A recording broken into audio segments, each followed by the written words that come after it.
आर्थिक व्यवस्था ऐसे संकट में पहुंची थी जैसा संकट स्वतंत्र भारत के समूचे इतिहास में देखने को नहीं मिला था। ऐसी दशा में मैंने हुकूमत की बागडोर संभाली। $5 ट्रिलियन इकोनॉमी, इसका सपना संजोया है। I suppose every country wants the welfare state because it wants welfare for its citizens. The gap between those who have and those who have not increases. Yes. You want that to disappear. There are some critical moments in the life of a nation which call for bold and decisive leadership. ये मैं समझता हूँ कि 25-30 साल के अंदर हमारा देश भी विकसित देशों के बीच में जाके बैठ सकता है। जय हिंद, जय हिंद, जय हिंद।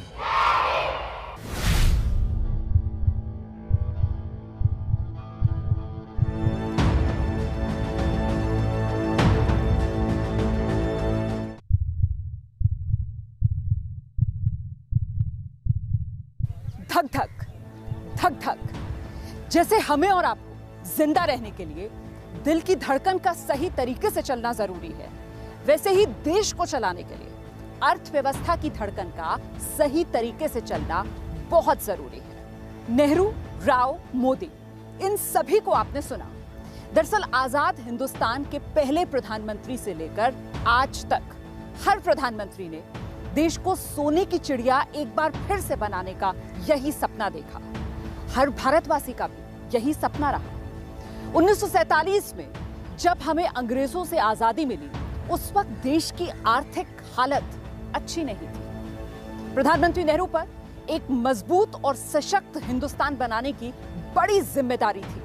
अच्छा, भारत को तेजी से आगे ले जाने के लिए औद्योगिकरण ही एकमात्र रास्ता था, जबकि भारत की अर्थव्यवस्था पूरी तरीके से कृषि पर आधारित थी। हालांकि विडंबना यह भी थी कि एक कृषि प्रधान देश को अपना पेट भरने के लिए अनाज का आयात विदेशों से करना पड़ता था।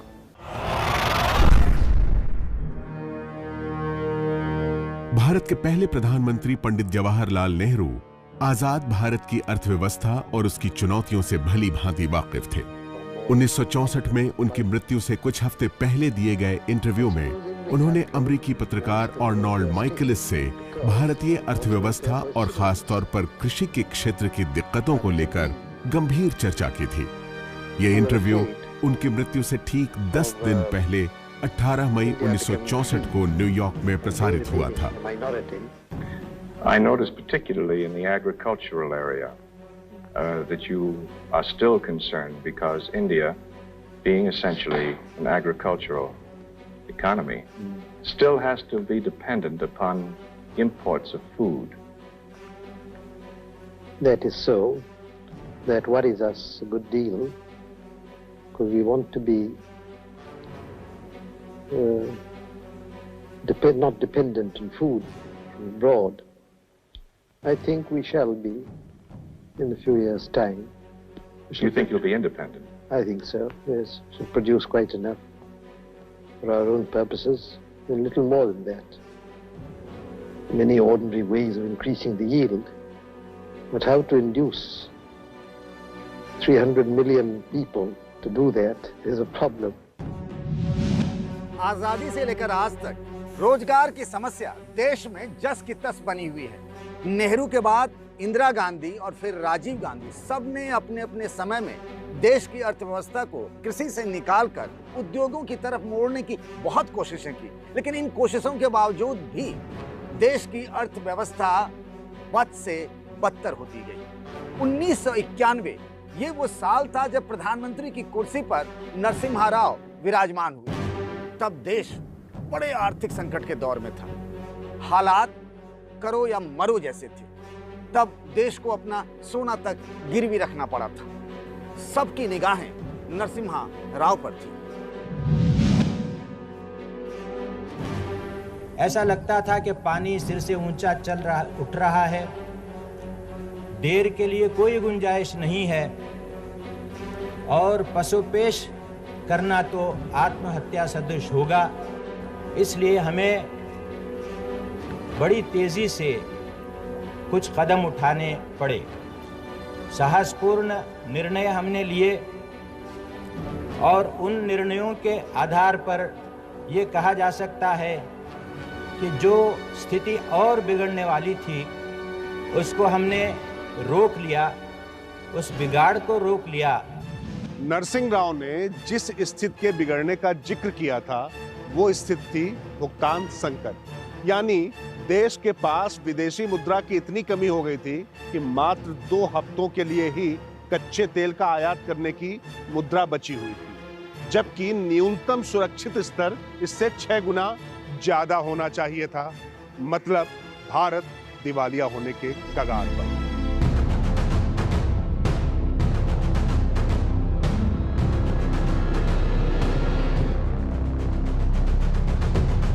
नरसिम्हा राव के गद्दी संभालने से पहले उस वक्त चंद्रशेखर केयरटेकर प्रधानमंत्री थे। उनकी अनुमति से भारत सरकार ने 1991 में बैंक ऑफ इंग्लैंड के पास 47 टन सोना गिरवी रखा था, जिसके एवज में 1100 करोड़ रुपए मिले।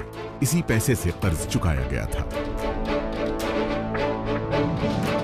जाहिर है देश के ये हालात एक दिन में तो पैदा नहीं हुए थे। नरसिम्हा राव से पहले प्रधानमंत्री रहे राजीव गांधी, वीपी सिंह और चंद्रशेखर भी देश के बिगड़ते आर्थिक हालात से वाकिफ थे, लेकिन वो कोई ठोस कदम नहीं उठा पाए। दरअसल देश की आर्थिक बदहाली का कारण 1991 से पहले बरसों से चले आ रहे लाइसेंसी परमिट राज को माना जाता है। जब सोना गिरवी रखने का फैसला सरकार ने किया, तब सिर्फ फैक्ट्री लगाने के लिए ही सरकार के लाइसेंस की जरूरत नहीं थी, बल्कि फैक्ट्री में कितना उत्पादन होगा, तैयार माल किस दाम में बिकेगा, यह भी सरकार ही तय करती थी। उस वक्त विदेशी निवेश ना के बराबर था। विदेशी बैंक, इंटरनेशनल मॉनेटरी फंड यानी IMF जैसे कर्ज देने वाली एजेंसियां इसमें बदलाव की मांग कर रही थी, लेकिन भारत इसके लिए राजी नहीं था। इसीलिए 1991 तक आते आते हालात इतने बिगड़ गए कि देश के आयात का बिल भरने के लिए सोना गिरवी रखना पड़ा।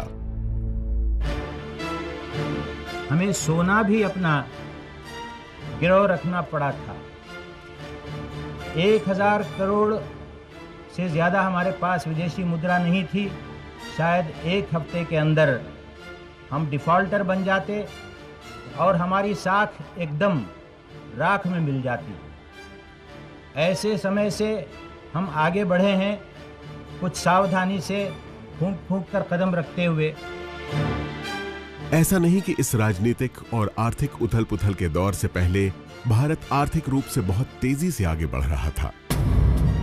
अगर उससे पहले के 4 दशक यानी 1950 के दशक से 1980 के दशक तक देश की GDP के आंकड़ों को देखें, तो इन 30 सालों में देश की GDP औसत रूप से तकरीबन 3.5% सालाना बढ़ रही थी। 3.5% की सालाना वृद्धि को हिंदू रेट ऑफ ग्रोथ का नाम भी दिया गया था। हिंदू रेट ऑफ ग्रोथ शब्द का जिक्र पहली बार दिल्ली स्कूल ऑफ इकोनॉमिक्स के प्रोफेसर राजकृष्ण ने किया था। अर्थशास्त्रियों में इस शब्द के मतलब को लेकर अलग अलग राय है। कई अर्थशास्त्री इस थ्योरी को बिल्कुल नहीं मानते। उनका मानना यह है कि किसी एक धर्म के अनुयायी के दृष्टिकोण के बजाय नेहरू का समाजवाद और आज़ादी के बाद भारत की संरक्षणवादी और हस्तक्षेपवादी नीतियां ही इसके लिए जिम्मेदार थी। हमारी जब आज़ादी हुई उसके बाद जो हमने जो इकोनॉमिक मॉडल जो अपनाया वो खुली सोच के विपरीत एकदम एक प्रतिबंधों से भरा बहुत मतलब एक कंस्ट्रिक्ट करने वाला एक एक्चुअली ऐसा एक मॉडल चुना सोशलिज्म के और जिसके कारण जो है भारत की अर्थव्यवस्था जो 1.5%, 2% इस तरह की जो वृद्धि दर थी वही दर्ज कर पाई। खाड़ी युद्ध, देश में भुगतान संकट और पूर्व प्रधानमंत्री राजीव गांधी की हत्या जैसी घटनाओं से 1991 में देश में राजनीतिक और आर्थिक अस्थिरता चरम पर थी। इसका सबूत यह था कि 1991 में भारत की विकास दर 1.06% तक पहुंच गई थी। पीवी नरसिम्हा राव ने जब गद्दी संभाली तो उन्हें एक ऐसे वित्त मंत्री की जरूरत थी जो अर्थशास्त्री तो हो लेकिन राजनेता ना हो, और यही नहीं पश्चिमी देशों के साथ काम करने की जिसकी क्षमता भी हो। पीवी नरसिम्हा राव को तत्कालीन कांग्रेस के नेता पीसी अलेक्जेंडर ने मनमोहन सिंह का नाम सुझाया। मनमोहन सिंह आरबीआई के गवर्नर भी रह चुके थे, साथ ही सरकार के आर्थिक सलाहकार भी रहे थे। दरअसल पीवी नरसिम्हा राव की मंशा बहुत साफ थी। वो कुछ बड़ा करना चाहते थे, कुछ ऐसा करना चाहते थे जो आज तक न हुआ हो। Dr. Manmohan Singh, of course, was the right man at the right place, and therefore it fell to him that the place in history is reserved for him. But I think the post of finance minister was the key, and the person who was occupying that post was the key.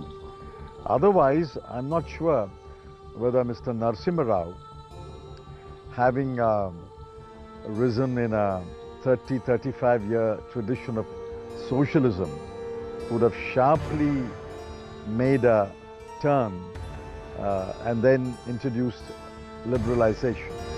Narasimha Rao ji clear थे अपने mind में कि जो वित्त मंत्री होंगे उनका stretcher अंतरराष्ट्रीय लेवल पे इतना अच्छा हो कि कोई भी देश को जाए और सहायता मांगे, हेल्प मांगे, फॉरेन एक्सचेंज के सपोर्ट मांगे, और इंटरनेशनल मॉनेटरी फंड से जब हम ऋण ले रहे थे उनका सपोर्ट जगह मिले। ऐसे एक आर्थिक महानुभाव को उन्होंने वित्त मंत्री बनाने की निश्चय ली थी। 24 जुलाई 1991 वो तारीख है जिसे भारत के इतिहास में सदा याद रखा जाएगा। इस दिन मनमोहन सिंह ने वित्त मंत्री के तौर पर अपना पहला बजट पेश किया। इस ऐतिहासिक बजट ने देश की अर्थव्यवस्था को हमेशा के लिए बदल दिया। आजादी के बाद से घुटती और तड़पती अर्थव्यवस्था को नए पंख मिले थे। नरसिम्हा राव के नेतृत्व में मनमोहन सिंह ने देश को पूरी दुनिया के लिए खोल दिया था। भारत ने पूरी दुनिया को भारत में व्यापार करने और पैसा लगाने का न्योता दिया। लाइसेंस और परमिट राज को देश से खत्म कर दिया गया। इसे ही आर्थिक उदारीकरण कहा गया। मनमोहन सिंह ने बजट पेश करते वक्त लेखक विक्टर ह्यूगो की मशहूर लाइनें कही थी, no power on earth can stop an idea whose time has come, यानी दुनिया की कोई शक्ति उस विचार को नहीं रोक सकती जिसका समय आ चुका है। बात बिल्कुल सही थी।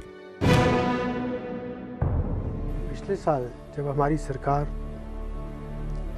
आई तो उस वक़्त देश एक बहुत बड़े संकट से गुजर रहा था, और इस चीज़ का बहुत ही ख़तरा था कि कहीं हमारे मुल्क का बिल्कुल दिवालिया ही ना हो जाए। अगर ऐसी चीज़ हो जाती तो ये तो हमारे देश और देशवासियों के लिए बहुत बड़ी बदनामी की बात होती। इससे देश की आर्थिक हालत को और भी बहुत धक्का पड़ता, कीमतें बढ़ती, और जो बेरोज़गारी है वो भी बेहद बढ़ती। तो सबसे पहला हमारा फ़र्ज़ उस समय था कि किसी तरह हम इस डिफ़ॉल्ट को ना होने से ना होने दें इसको। ना होने दें। किसी भी बड़े प्रोजेक्ट को पूरा करने के लिए एक अच्छी टीम की जरूरत होती है। पीवी नरसिम्हा इस बात को बहुत अच्छी तरह से समझते थे। यही वजह है कि उनकी टीम में ऐसे लोग थे जो अर्थशास्त्र के भी माहिर थे और प्रशासन के भी, और यही कॉम्बिनेशन उन्हें नतीजा दिला सकता था। आर्थिक सुधारों को लागू करने की जो कोर टीम थी उनकी, उसमें नेता कम थे, ब्यूरोक्रेट ज्यादा। नरसिम्हा राव ने मनमोहन सिंह को तो वित्त मंत्री चुना ही, उन्होंने पी चिदम्बरम को वाणिज्य मंत्री बनाया। नौकरशाही में उन्होंने मोंटेक सिंह अहलुवालिया पर दाव लगाया। वो उस वक्त वाणिज्य सचिव थे। इसके अलावा नरसिम्हा राव ने अमरनाथ वर्मा को अपना प्रिंसिपल सेक्रेटरी बनाया। वो पहले इंडस्ट्री सेक्रेटरी रह चुके थे। 1990 से 1992 के बीच कैबिनेट सेक्रेटरी रहे नरेश चंद्रा भी उनके लिए संकट मोचक साबित हुए। उस दौर के राजनीतिक उथल पुथल में उन्हें कई बड़े फैसले लेने का अनुभव था।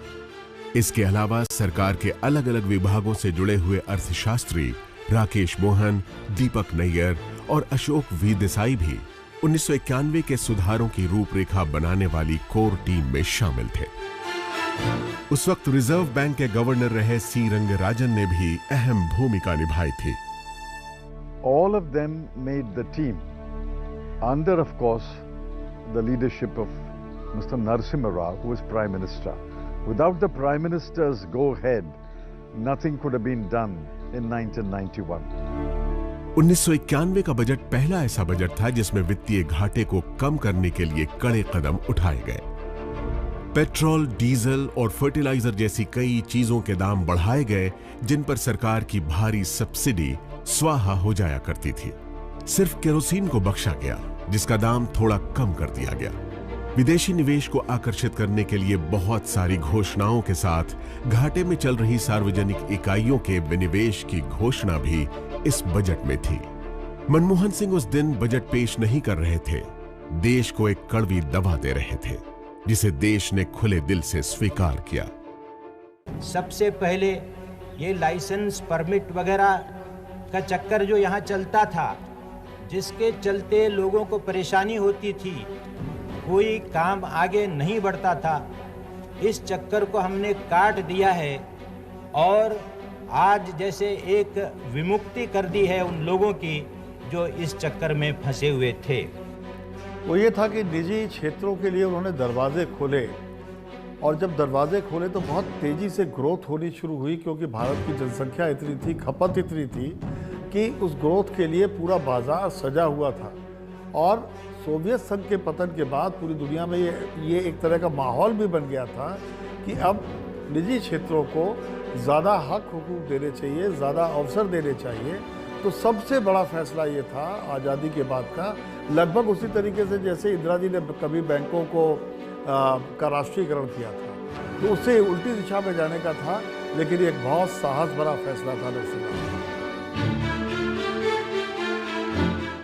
नरसिम्हा राव और मनमोहन सिंह दोनों की सोच इस मामले में बिल्कुल साफ थी कि अगर भारत को औद्योगिकीकरण की तरफ ले जाना है और आर्थिक तरक्की तेजी से करनी है तो फिर विदेशी निवेश पर ध्यान बढ़ाना होगा। भारत को बड़ी पूंजी की जरूरत है और वो भी बहुत जल्दी। यही एक तरीका था।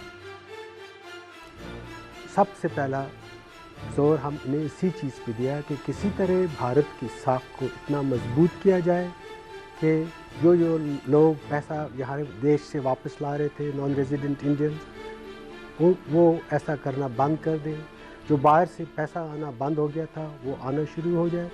और जैसा कि आपने कहा कि उस वक़्त हमारे फॉरेन एक्सचेंज रिजर्व्स थे 2300 जुलाई में, तो वो तो 2 हफ्ते की इंपोर्ट्स के लिए भी काफ़ी नहीं थे।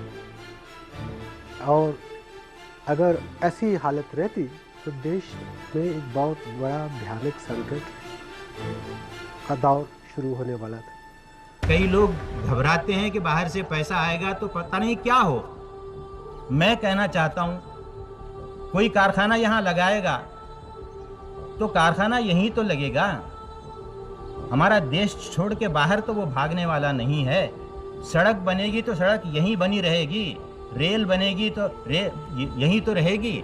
इसमें घबराने की कोई बात नहीं है। जितनी पूंजी लगने दीजिए, वो हमारी हो जाएगी, अपनी हो जाएगी, देसी हो जाएगी और उससे फायदा हमें मिलेगा। जो पूंजी लगाता है वो भी थोड़ा बहुत मुनाफा हासिल करना चाहेगा, उसमें कोई आपत्ति होनी नहीं चाहिए, क्योंकि केवल मुफ्त में कोई लगाने को तो तैयार नहीं होता।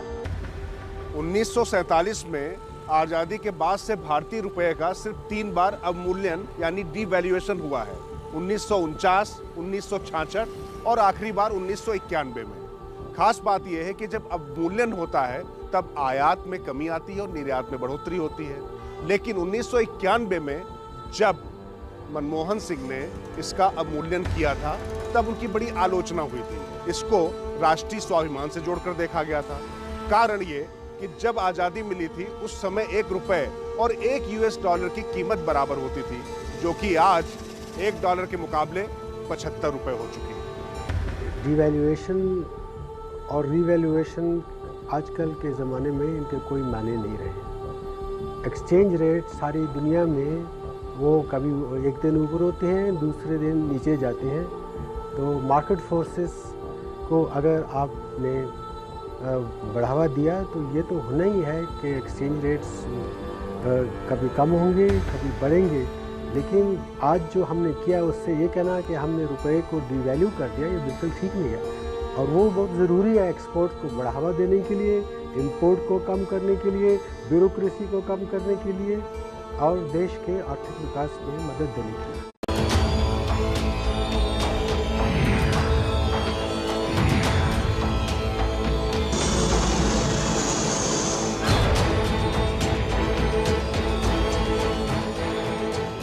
आर्थिक उदारीकरण के फैसले के बाद देश वाकई तरक्की की राह पर निकल चुका था।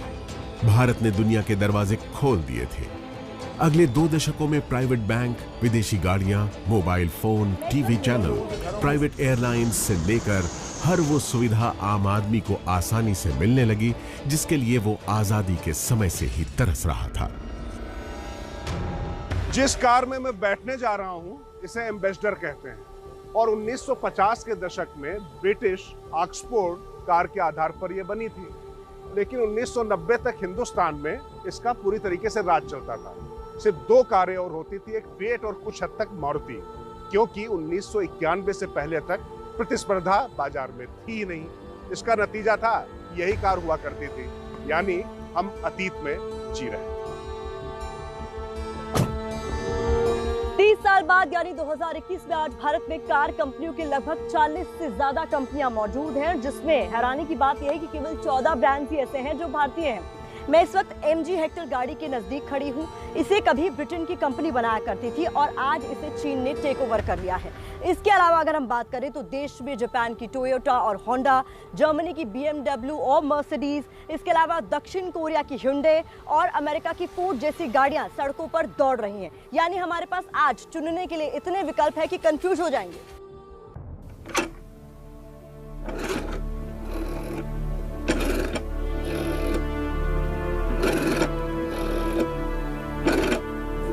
इस तरह के काले रंग के तार वाला लैंडलाइन फोन आप में से शायद कई लोगों को याद होगा।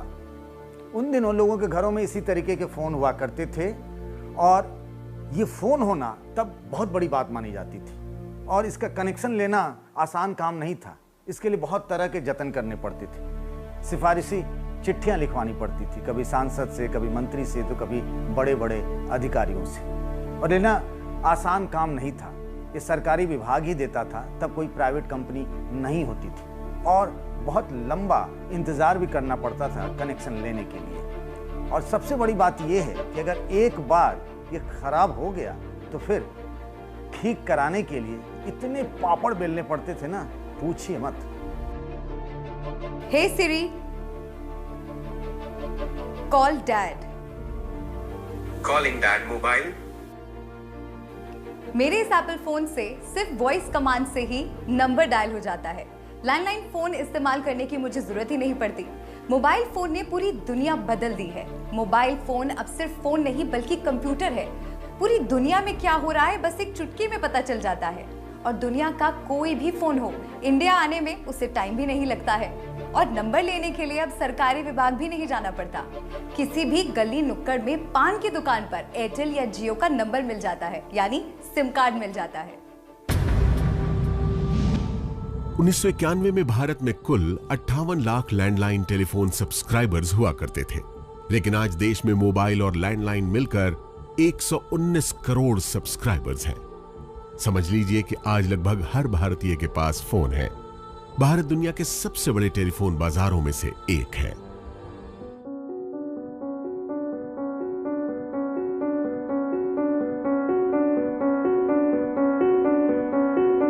जब मैं छोटा था तो मेरे घर पर बजाज चेतक स्कूटर था और मुझे याद है बचपन के दिनों में मेरे पापा इसी स्कूटर पर बिठा के हमें घुमाने ले जाया करते थे। और आप में से कई लोगों को शायद बजाज का वो मशहूर विज्ञापन भी याद होगा, हमारा बजाज। और आपको एक बात और बताऊं कि बजाज के अलावा उन दिनों वेस्पा और लैम्ब्रेटा स्कूटर भी आता था। और 1950 से लेकर 1980 के दशक तक इन्हीं स्कूटरों का बोलबाला था और स्कूटर खरीदने के लिए शोरूम के कई बार चक्कर लगाने पड़ते थे। कई बार तो सिफारिशी चिट्ठियां भी लिखवानी पड़ती थी और ऐसे भी मौके आए जब लोगों को जल्दी खरीदने के लिए स्कूटर शोरूम के एजेंट को घूस तक भी देने पड़े। आज समय बदल गया है। अब स्कूटर बुक कराने के लिए शोरूम जाने की जरूरत नहीं है, ऑनलाइन या फोन पर ही बुकिंग करा सकते हैं। अभी बुक कराइए, 1 घंटे में आपके घर पर होम डिलीवरी हो जाएगी। पेट्रोल ही नहीं बल्कि अब बैटरी से चलने वाले स्कूटर भी बाजार में आ गए हैं। पुराने स्कूटरों में पहले किक लगानी पड़ती थी, वो भी कई बार, लेकिन अब एक बटन दबाते ही स्कूटर स्टार्ट हो जाता है। आपको जानकर हैरानी होगी कि जैसे ही ओला ने 499 रुपए में इलेक्ट्रिक स्कूटर की ऑनलाइन बुकिंग शुरू की, शुरुआती 24 घंटे में ही 1 लाख से ज्यादा लोगों ने ऑनलाइन बुकिंग कराई, जो कि एक विश्व रिकॉर्ड है।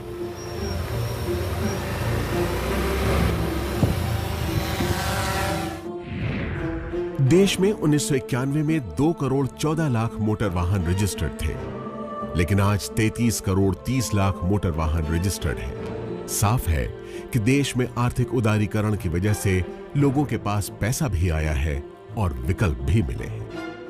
मैं इस वक्त स्टेट बैंक ऑफ इंडिया के बाहर खड़ा हूं। 1991 से पहले जब लोगों को बैंक से पैसे निकालने होते थे तो पूरे दिन की छुट्टी लेनी पड़ती थी।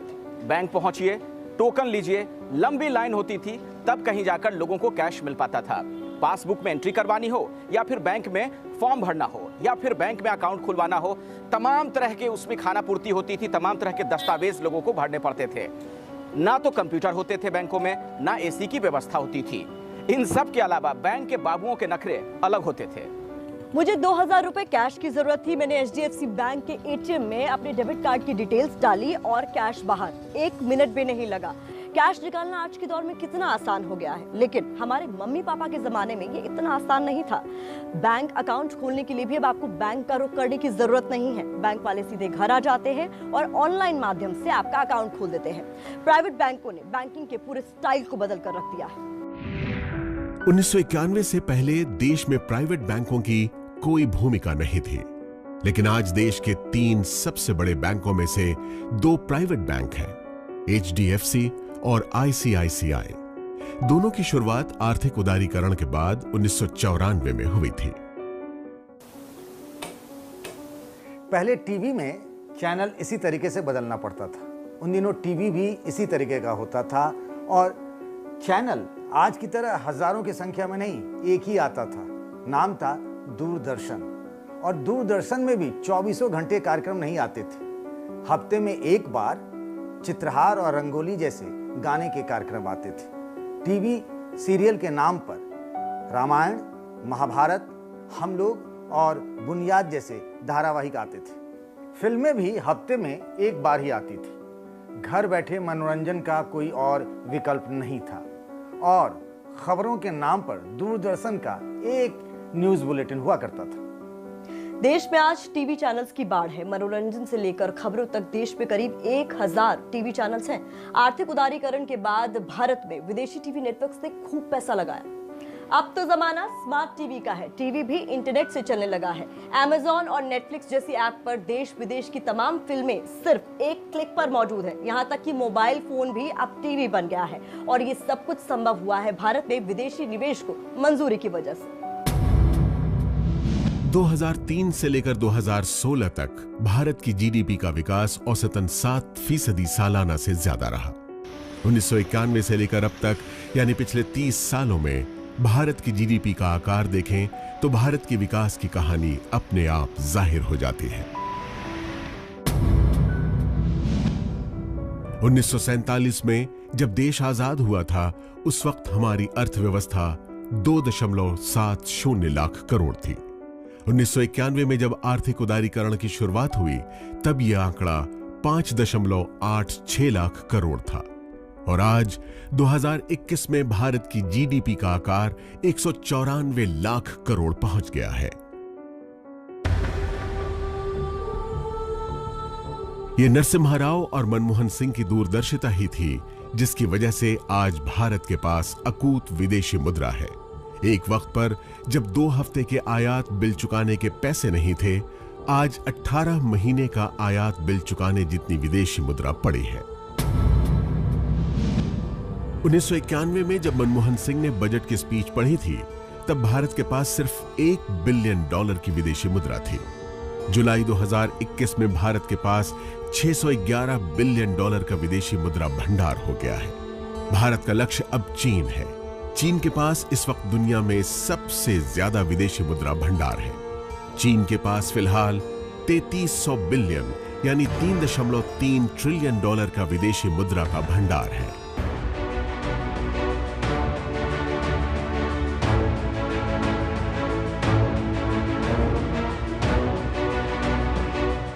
भारत के लिए चीन चुनौती और प्रेरणा दोनों है। दुनिया में अगर किसी महाशक्ति ने पिछले 30 साल में सबसे तेजी से अपने लिए जगह मजबूत की है तो वो चीन ही।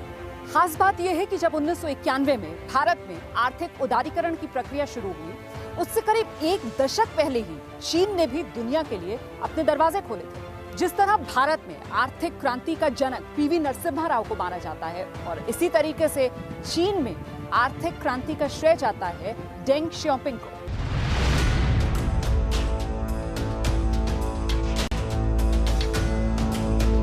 डेंग शियाओपिंग ने 1978 में चीन में आर्थिक क्रांति की शुरुआत की थी।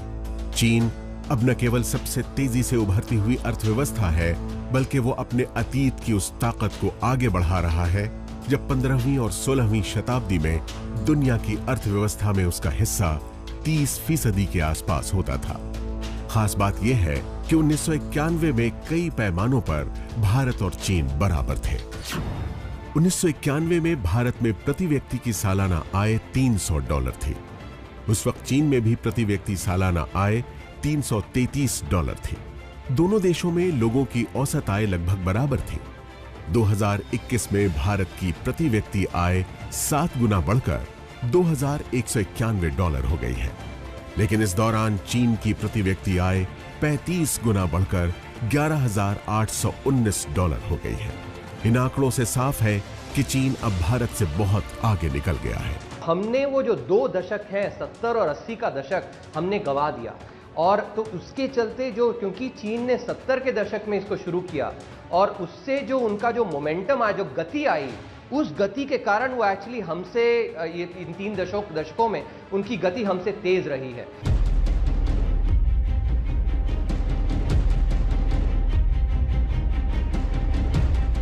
चीन को ताकतवर बनाने में 3 नेताओं का नाम लिया जाता है: माओ त्से-तुंग, डेंग शियाओपिंग और मौजूदा राष्ट्रपति शी जिनपिंग।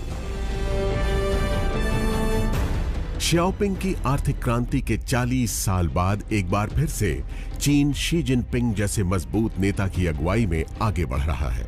शी जिनपिंग चीन की अर्थव्यवस्था को और मजबूत बनाने के लिए मैन्युफैक्चरिंग के मामले में सुपर पावर बनना चाहते हैं।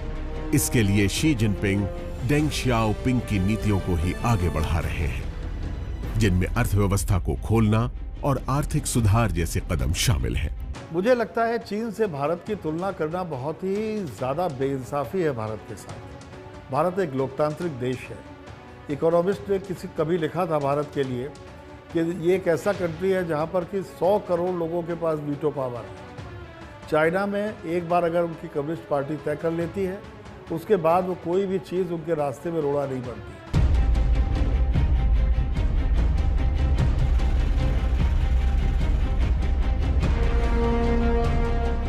शी जिनपिंग ने कम्युनिस्ट पार्टी के नियंत्रण से सरकारी कंपनियों को दूर किया और पूरी तरह से प्रबंधन के हाथों में यह जिम्मेदारी सौंप दी है। पहले के 2 नेताओं की तुलना में शी जिनपिंग ने पब्लिक प्राइवेट पार्टनरशिप पर ज्यादा जोर दिया है। Xi Jinping one belt one road परियोजना के जरिए इंफ्रास्ट्रक्चर और ट्रेड नेटवर्क को एशिया, यूरोप, अफ्रीका और चीन से जोड़ना चाहते हैं। भले ही ये एक विवादित परियोजना है, लेकिन शी जिनपिंग के इरादों को साफ करती है। फिलहाल चीन की अर्थव्यवस्था $16 ट्रिलियन की है। 130 करोड़ देशवासी अगर छोटी छोटी चीजों को लेकर चल पड़े तो $5 ट्रिलियन इकोनॉमी कईयों को मुश्किल लगता है, वो गलत नहीं हो सकते। लेकिन अगर मुश्किल काम नहीं करेंगे तो देश आगे कैसे बढ़ेगा? प्रधानमंत्री नरेंद्र मोदी भी बहुत आगे की सोच रहे हैं। साल 2024 तक भारत की इकोनॉमी को वो $5 ट्रिलियन की इकोनॉमी बनाना चाहते हैं। जाहिर तौर पर चुनौती बहुत बड़ी है, तमाम तरह की दिक्कतें भी हो सकती हैं, लेकिन अगर वो ऐसा कर पाए तो दरअसल साल 2050 तक भारत की अर्थव्यवस्था को वो दुनिया में दूसरी सबसे बड़ी अर्थव्यवस्था बना देंगे। वैसे आर्थिक विकास के मामले में उनकी सोच पूर्व प्रधानमंत्री पीवी नरसिम्हा राव और डेंग शाओपिंग से मिलती जुलती है। जब हम सपना देखते हैं कि आजादी के 75 साल हिंदुस्तान में कोई परिवार गरीब से गरीब भी उसका पक्का घर होना चाहिए, जब हम सपना देखते हैं कि आजादी के 75 साल जब करें तब देश के हर परिवार के अंदर बिजली होनी चाहिए। 2024 तक $5 ट्रिलियन अर्थव्यवस्था की राह इतनी आसान नहीं है, खासकर तब जब कोरोना पिछले 1.5 साल से झटके पर झटके दे रहा है। 2014 से लेकर अब तक आर्थिक मोर्चे पर प्रधानमंत्री नरेंद्र मोदी को इतनी सफलता नहीं मिली है जितने का उन्होंने वादा किया। 2015 से 2018 के बीच देश की जीडीपी औसतन सालाना 7.3% की दर से बढ़ी। 2019-20 में यह घटकर 4.18% हो गई, जबकि 2020-21 में देश की जीडीपी नेगेटिव हो गई। इस साल जीडीपी -7.3% रही, जो पिछले 41 साल में सबसे कम थी।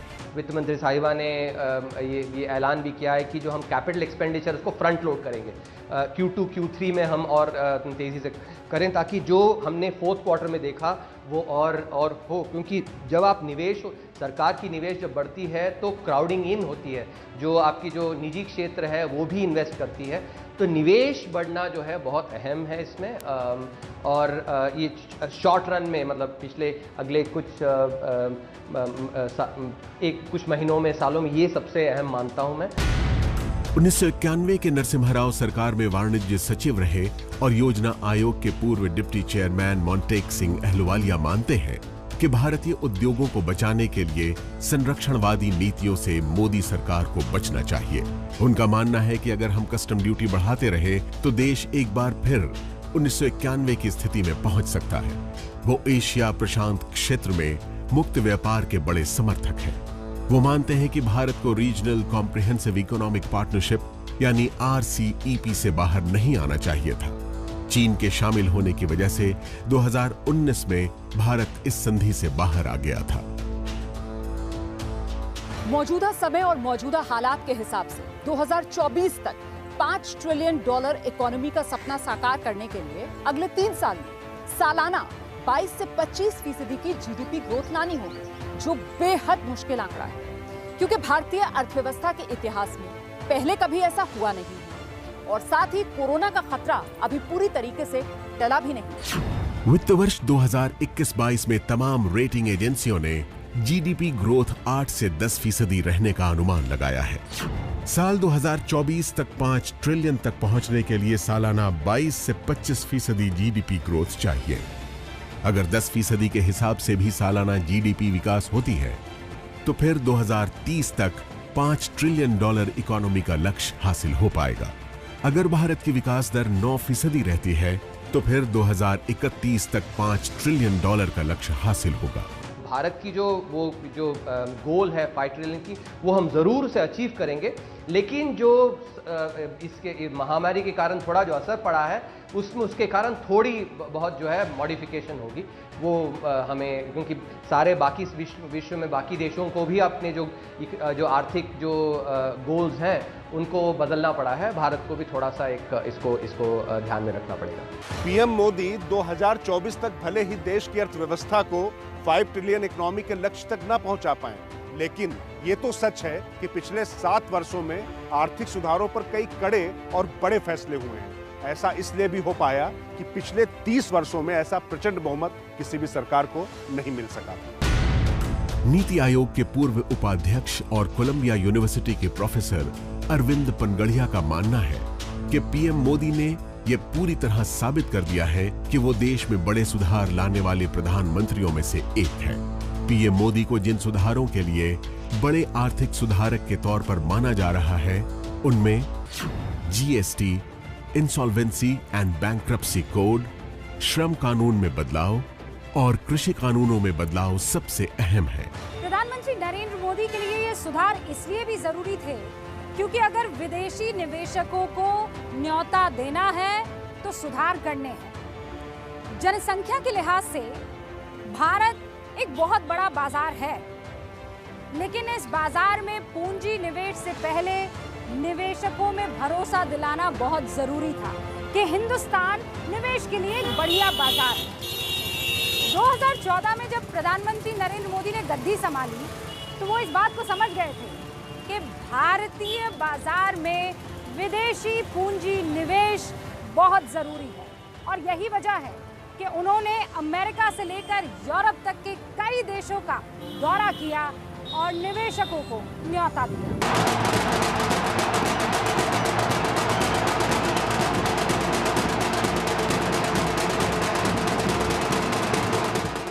हमारे लिए जितना ईज ऑफ डूइंग बिजनेस का महत्व है, उतना ही ईज ऑफ लिविंग का भी।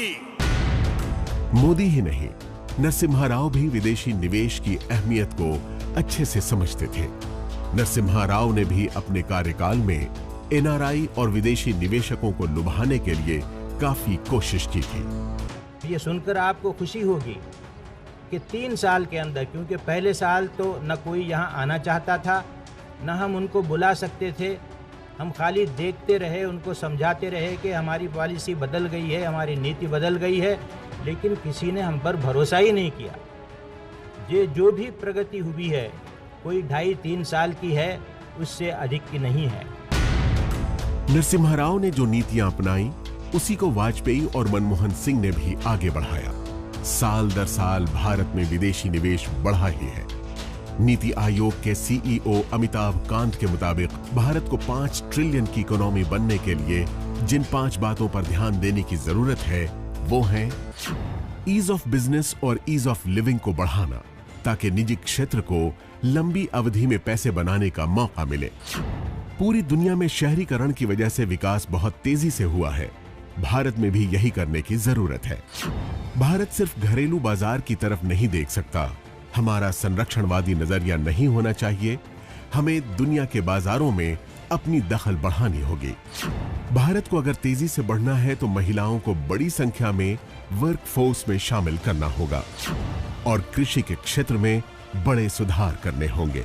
कोविड के वजह से नहीं, ओवरऑल आर्थिक नीति जो मोदी सरकार की आर्थिक नीति और राजनीतिक नीति, जो डिविजिव पॉलिटिक्स ये लोग परस्यू कर रहे हैं, जिसके वजह से काफी तनाव है देश में, इसके वजह से आर्थिक परिस्थिति आगे नहीं बढ़ रहा है। हाल ही में गृह मंत्री अमित शाह ने 5 ट्रिलियन इकोनॉमी के लक्ष्य को पूरा करने के लिए साइबर सिक्योरिटी को भी बेहद महत्वपूर्ण माना है। उनका ये बयान इसलिए भी अहम है क्योंकि दुनिया की जो मॉडर्न अर्थव्यवस्था है उसमें इंटरनेट का बहुत बड़ा योगदान है। फेसबुक से लेकर गूगल जैसी इंटरनेट कंपनियों ने ही अमेरिका को आज तक महाशक्ति बना रखा है। भारत में भी आज डिजिटल कंपनियां तेजी से बढ़ रही हैं। सरकारी कामों में भी डिजिटाइजेशन की प्रक्रिया तेज हो गई है। ज्यादातर काम अब इंटरनेट के माध्यम से होने लगे हैं।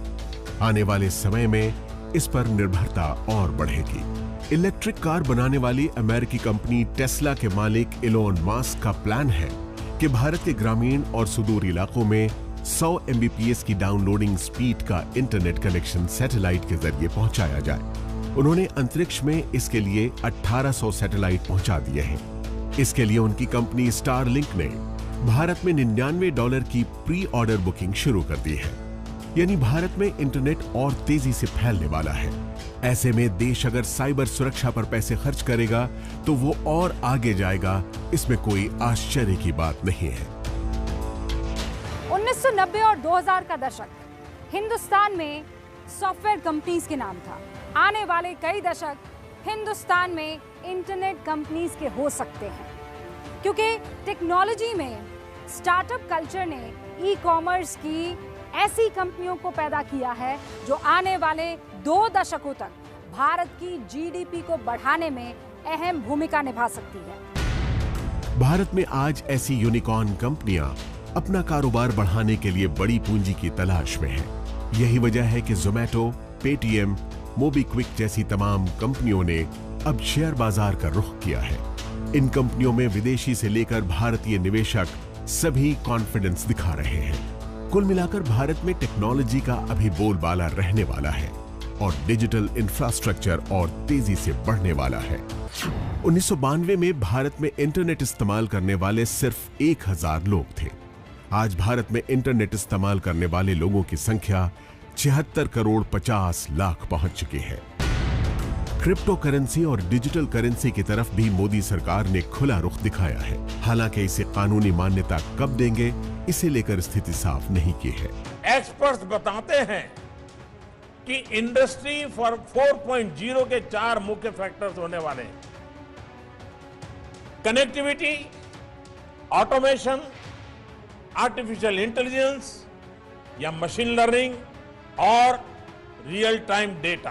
भारत की अर्थव्यवस्था को अगर 5 ट्रिलियन बनाना है तो फिर कृषि के क्षेत्र में काम कर रहे लोगों को निकाल कर उद्योगों में लगाना होगा। भारत में जरूरत से ज्यादा लोग खेती बाड़ी और उससे जुड़े धंधे में लगे हुए हैं। ये बात पंडित जवाहरलाल नेहरू ने 60 के दशक में कही थी, लेकिन आज भी ये बात लागू होती है। पर सवाल ये है कि लोगों को कृषि के क्षेत्र से निकालकर उद्योग धंधों में कैसे लगाया जाए, चाहे वो बड़े उद्योग हों, छोटे हों या फिर मझले उद्योग हैं। इसके लिए उन्हें नई स्किल यानी हुनर सिखाई जाए, उद्योग में काम करने लायक ट्रेनिंग दी जाए। देश की जीडीपी में आज कृषि का हिस्सा 20.19% है, जबकि देश की आधी से ज्यादा कामगार आबादी कृषि के क्षेत्र में काम कर रही है। जब मैन्युफैक्चरिंग सेक्टर अच्छी वृद्धि करता है तो उसमें रोजगार बनते हैं। तो जो कृषि में जो मान लीजिए किसी एक युवक है, उसके पिताजी कृषि करते थे लेकिन वो नहीं करना चाहता, तो वो इस मैन्युफैक्चरिंग सेक्टर में ऑर्गेनाइज लेबर में कर सकता है। तो कुछ लोग जो कृषि नहीं करना चाहते वो एक्चुअली माइग्रेट कर सकते हैं आपके इंडस्ट्री सेक्टर में। एग्रीकल्चर के नए रास्ते ढूंढने पड़ेंगे। मनमोहन सिंह ने मुझे से कहा था एक बार, कई संपादकों के साथ मैं उनसे मिला था, उन्होंने कहा था कि 5000 साल हम एक व्यवस्था में चले हैं, अब इस व्यवस्था में परिवर्तन की ज़रूरत है। आप देखिए कृषि क्षेत्र जितना अनुत्पादक हो गया है कि किसान बैठे हुए हैं दिल्ली के दर पर इतने महीनों से। तो मुझे ऐसा लगता है कृषि और इंफ्रा को बदलने की ज़रूरत है और बहुत तेज़ी से हमें स्किल डेवलपमेंट की आवश्यकता है। हमारे यहाँ डिग्री होल्डर्स बहुत हैं लेकिन काबिल लोगों की कमी है। भारत आज उस मुहाने पर खड़ा है जहां वो चीन और अमेरिका से आगे निकलने की चाहत रखता है। ये असंभव नहीं। चीन के लिए जो सपना माओ और डेंग शॉपिंग ने देखा था, उसे आज शी जिनपिंग ने नए पंख दे दिए। उसी तरीके से भारत के लिए जो सपना नेहरू ने देखा था, 30 साल पहले नरसिम्हा राव ने उसके लिए नींव रख दी थी। अब प्रधानमंत्री नरेंद्र मोदी के कंधों पर जिम्मेदारी है कि उसी नींव पर बुलंद इमारत खड़ी करें। यही नरसिम्हा राव को मोदी की सच्ची श्रद्धांजलि होगी। हमारे पास साधनों की कमी नहीं है, हमारे पास कुशल लोगों की कमी नहीं है, हमारे पास संकल्प की कमी नहीं है। इसलिए मैं समझता हूं कि 25-30 साल के अंदर हमारा देश भी विकसित देशों के बीच में जाके बैठ सकता है। ऐसी पोटेंशियल हमारे पास है।